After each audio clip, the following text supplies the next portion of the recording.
Ahead of the Edo State governorship election billed for September 21st, 2024, 17 out of the 18 political parties have signed the peace accord initiated by the National Peace Committee to guarantee the conduct of free, fair, and credible elections across the 18 local government areas of the state. News Central correspondent Austin Azu, who monitored the exercise in Benin City, the Edo State capital, reports that PDP refused to sign the peace accord. Ahead of the September 21st, 2024 governorship election in Edo State, the political atmosphere appears tensed following the activities of the various political parties contesting the election. While the concern of Nigerians seems to be a peaceful election, others want the political parties to sign a peace accord to guarantee a peaceful exercise before, during, and after the election. Against this background, the National Peace Committee, led by its chairman and convener, Nigeria's former head of states, Abdulsalami Abubakar and Matthew Kuka, invited all the governorship candidates and their deputies, alongside chairmen of the 18 political parties, to affirm their commitment towards a peaceful election. The signing of this peace accord signifies your readiness to place the interests of the people which you want to serve above individual or party ambition. While the political parties took turn to append their signatures to the document to affirm a peaceful election, the chairman of the PDP in the state refused to sign. We came to the inevitable conclusion: signing the peace treaty is like signing a death warrant, and we have refused to sign it. And we expect them to do the needful by releasing all our people that have been arrested in their jail for the past 2 weeks. So we think that this is the reason why we are not signing. We think the Nigerian police is so partisan under this very, very biased IGP, and we are asking that he should take off his hands from Edo. That Edo is not like any other state in this country. Earlier in their goodwill messages, INEC chairman reaffirms the commission's determination to conduct free, fair, and credible election. In the same vein, the Inspector General of Police says the police will remain impartial and provide a peaceful atmosphere for all. I want to assure political parties and candidates that we will continue to play our part according to the law and best practice as articulated in the clauses of the National Peace Accord. We recognize the importance of this movement and the trust placed on us to protect the integrity of this election. We will remain impartial, professional, and vigilant while providing a level playing ground for all the political parties and their candidates. I urge all stakeholders to embrace peace. While advocating a peaceful election, convener of the National Peace Committee further appeals to residents of Edo State to come out en masse to vote their choice candidate. I just want to appeal to all of us as Nigerians. For these politicians, ordinary people, please don't mind them. They are worried outside, this person is not always worried. They will find a way of settling their problem. The ordinary people, please go out and cast your vote. There are already problems. We are already having difficulties. So if you struggle and find some little fuel and cast your vote, go and cast your vote and people go back crying. It remains to be seen how the boycott of the peace accord signing ceremony by the ruling party in Edo State plays out as the September 21st election date draws nearer. In Benin, for News Central, I'm Austin Azu. A recent survey conducted by the Center for Journalism Innovation and Development, CJID, has revealed that 64% of Nigerians doubt the fairness of the upcoming governorship elections in Edo and Ondo states. The survey, which sampled 2,156 respondents, cited voter apathy and perceived judicial bias as major concerns that would undermine the credibility of the polls. The survey's findings highlight significant voter apathy and distrust towards electoral processes and institutions, posing a risk to voter turnout and overall engagement. Joining us is the project manager at the Center for Journalism Innovation and Development, Amina Miango. Good morning. Thank you very much for joining us. Ms. Miango, are you with us? All right. It does seem that, we're having a bit of network challenge with Amina Miango. We're hoping that she can join us very quickly, and then we can, look through what the numbers are saying. But CJID did launch a citizens perception survey report on the Edo and Ondo 2024 gubernatorial elections. And a number of the things that we have seen, the key findings show that there's an erosion of trust in electoral institutions, political parties and candidates. There's a low participation in political parties and campaign activities. And many people have, they've come to the conclusion that social media is the main source of election information for 50%, about 50 of the respondents. And then the media coverage is perceived as biased or indifferent by a notable proportion of respondents. And one major element that is not just in the Edo and Ondo elections, but it's something that the whole federation can talk about, is the trust in the judiciary for election cases. It was surveyed, and we're hoping that Amina Miago can give us a clear picture of what exactly is going on. And after that, we'll be having someone join us from Edo State to talk about the drama going on with the elections, especially regarding the refusal of the People's Democratic Party to sign the peace accord. But I believe that we have Amina Miango joining us. Good morning. Thank you very much for being a part of the show. All right. It does seem that that's not working out. I think it's a pretty important survey that the CJID carried out. And of course, what it shows, but with 64%, like you've said, 64% of respondents doubting the fairness of the elections. This is very likely coming from previous experiences with elections, not just in Edo State, but nationwide. The 2023 elections generally, and I think everyone would agree, put a very huge dent in the credibility of Nigerian elections generally, and so if that was meant to be able to fix the trust that Nigerians have in elections, it failed woefully. And, I personally have always questioned, why we still have not been able to ask the proper questions, as to what happened in 2023, and if Professor Mahmoud Yakubu is still capable of running elections nationwide. Well, according to him, he says that Edo State, that the INEC is ready to conduct free, fair, and credible elections. We'll come back to Mahmoud Yakubu saying that. Yeah, I think another angle that I'm curious about is the safety and security of citizens. Now, if you recall, in prior elections, it was a major concern. A number of people that you would ask why they're not coming out to vote. I do feel like a large number of them were not coming out to vote because they were afraid for their lives. And I wonder if that's still an element to look at, and if it has as much influence, or if they're more worried about the results, the fairness of the results, as opposed to the safety of their lives. But hopefully, Amina, can clarify that for us. Good morning, Amina. Are you there? Are you here with us now? Yes, I am. All right, great. I am. Can you hear me? Yes, we can hear you. Thank you very much for joining us. So okay, hi, good morning. We've seen that there's a citizens report, a citizens perception survey report on Edo and Ondo 2024 gubernatorial elections. They have given different stats showing how the citizens feel or are very well prepared to participate in the elections coming up on the 21st of September. But I'd like you to share with us how you selected participants for this report. A cross-section of the demography of the people that, participated in the poll.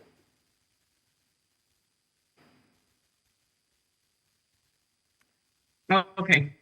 Let me lay a foundation first. We looked at what happened in 2023. There was really poor voters turnout in the presidential elections and even the subsequent, national state house of assembly and governorship elections. So, and then the whole issue with the judiciary, the conflicting court judgments, and all of that. So we decided it would be nice to understand. Looking at all the past elections, yeah, it's easy to say to actually say that voters will not really turn out for the Edo elections. We needed to prove that assertion right. So we undertook this survey. So it started as an online survey. The forms were shared online, and because of the minimal engagement we had, we decided to take it offline.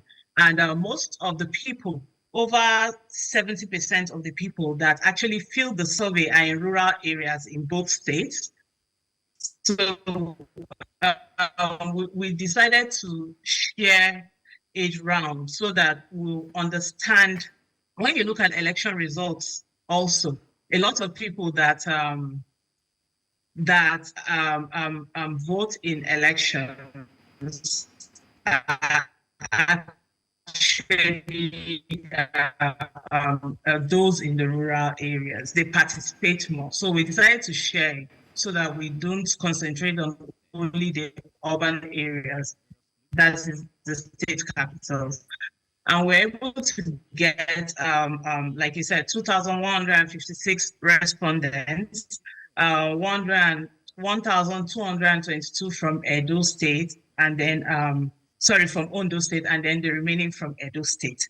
And mix up of urban and rural. And then we also had the respondent ages from 18 and above, because as you know, the age for voting in Nigeria is 18, and above. And also we had, funny enough, we had women actually responding to the survey at about 52%, I think. Yeah, can you hear us? Yes, I can hear you. All right. Again, like we stated, they are not very exciting statistics that have been shared.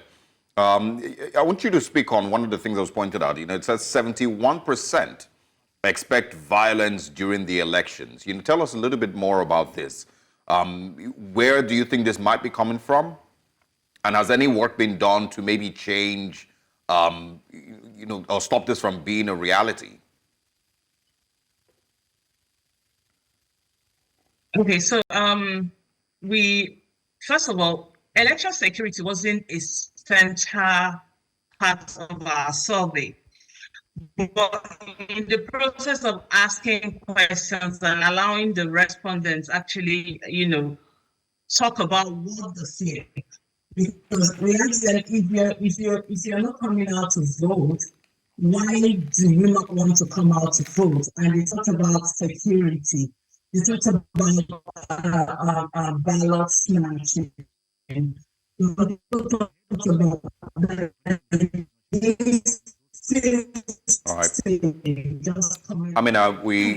We see, of course, still struggling with the connection with you there. So we're going to try and do this conversation another time, when we have a better connection with you, and express your concerns and that of the CJID concerning Edo State elections. Of course, not just Edo and Ondo 2024 gubernatorial elections. Like I said earlier, still a lot of work, needs to be done to improve on the quality of elections that we have. We could share some of the, stats that were, we've gotten from the CJID report. Yes, says 64% of respondents, again, doubt the fairness of the elections for many reasons. 36% express confidence in the elections being conducted fairly and credibly. 71% expect violence during the elections. And this is something that has been talked about lately, mostly concerning the Edo State elections. The peace accord, which was meant to be signed by all parties, we of course are going to be addressing some of the controversy surrounding that. 56% doubt INEC's ability to conduct free, fair polls, which is also very, very staggering. And of course, INEC should really, as a body, be taking a look within itself to know why these numbers are so staggering. And I'm sure if you do a poll nationwide, it's going to be pretty much the same thing, if not worse. 50% rely on social media for election information. And of course, it also says that 6% question the judiciary's impartiality in resolving election dispute. These aren't good statistics in any way, shape, or form for a democratic nation that is meant to be running elections, both nationwide and of course state elections. All right, and now before we get to what the recommendations are, I'd like us to look at 71%, the highest stats, of course, and this points back to what I said earlier about how in years before our major concern was, what the concerns were. A major concern was safety. People weren't worried about their safety, and you can still see that even in 2024, 71% expect violence during the elections. The IGP had said that he would send 35,000 police officers to Edo State to ensure that the elections are free, fair, and credible. The local vigilantes have been, they've banned the local vigilantes from functioning in this period. The state law enforcement agents are not allowed to work in this season. They've even announced that the VIPs and all the orderlies attached to VIPs be withdrawn a day to the elections, which again reminds me of the initial announcement of orderlies being withdrawn from certain VIPs. I wonder, how that plays out. But in all of this, the governor of the state does feel some type of way, doesn't applaud or is not in agreement with the IGP saying that it will send the 35,000 police officers. It would seem that the governor feels that his authority as the chief security officer is undermined in the state. There are those who, there are different layers to the argument. There are those who would say, in the interest of fairness, let's get extra people who have no direct interest in the state to run the affairs of the state. On the other hand, it would then look like, there's some level of manipulation that wants to go on back and forth. And I'm hoping that when we have the next guest join us, he can talk to us about the security element, because there really has been a face-off between the PDP, ABC, and the IGP of police. And more than anything else, if you want citizens to come out, you have to be able to guarantee that as they're coming out, their lives are not in danger. So the proposition to send 35,000 policemen has never worked. 2023 elections, prior to the elections, if you remember, we saw a show of force, seemingly, even from the army. It didn't stop electoral violence. It has never stopped electoral violence in Nigeria. And as of 2023, which is the latest one, it didn't stop electoral violence. It didn't stop the snatching of ballot boxes in Rivers State, like we saw. It didn't stop the violence happening in Lagos State here, where people were stopped from exercising their franchise. People were warned to not come out. Ballot boxes were snatched. It has never worked. What's it called now? The presence of policemen, even at the polling units, hasn't necessarily stopped thugs from being sent to those polling units, because policemen are not armed. There's, of course, the law, the rule that says that policemen who are meant to be at polling units are not meant to carry arms. And so it has never worked. Every time that the IG of police makes these declarations, sending 1 million policemen to each polling unit to stop electoral violence, it has never actually worked. One thing that we've also not seen is the proper prosecution of those who are charged with electoral violence or crimes against the electoral process post-election. We've not seen a situation where dozens, if not hundreds of people, thugs, criminals, have been arrested by the police. Not just in Edo State, around the country. Around the country. I'm talking about even nationwide elections. Yes. We've not seen a situation where these people have been arrested and charged and sentenced to jail to serve as a deterrence to those who might be, thinking of committing the same crimes in the next elections. We've also not seen those who were threatening Iyachukudi and the likes from coming out to vote in the previous elections. We've not seen them arrested. And so, no matter how many policemen the IG says he will send, it has never stopped electoral violence, and it has never been the answer to free and fair and safe, elections for. All right, let's quickly share with you what the recommendations of the CJID are regarding these very alarming, maybe not so alarming statistics. Now, their recommendations are: 1, civic and voter education, including integration into school curricula. 2, to improve the internal democracy in political parties and make them more inclusive. They've also said that they should decentralize voting points and make the voting process more flexible. Enhance media literacy and regulatory frameworks to combat misinformation. Improve INEC's use of technology and voter education strategies. Introduce alternative dispute resolution in election petitions and reduce the time frame for election petitions. These are some of the recommendations, and there's more. On the part of INEC, to instill citizens' faith in its mandate. We'll come back to that conversation. And on the part of the judiciary, ensure electoral choices of voters are retained and avoid technicalities. And the point of, the media has to report issues without bias and ulterior motives. Political parties need to focus on civic and voter education and inclusive membership. Citizens participate actively in the electoral process, and civil society organizations need to engage with stakeholders to drive the process and influence outcomes. These are the recommendations of the CJID. Will these recommendations be implemented? Have they made any change so far, with regards to the ones that have already started being implemented? We'll delve more into the conversation leading up to the Ondo Gubernatorial elections on the 21st of September. We'll go on a very quick break, and when we come back, we'll be joined by our guests to look at these conversations even further. Stay with us.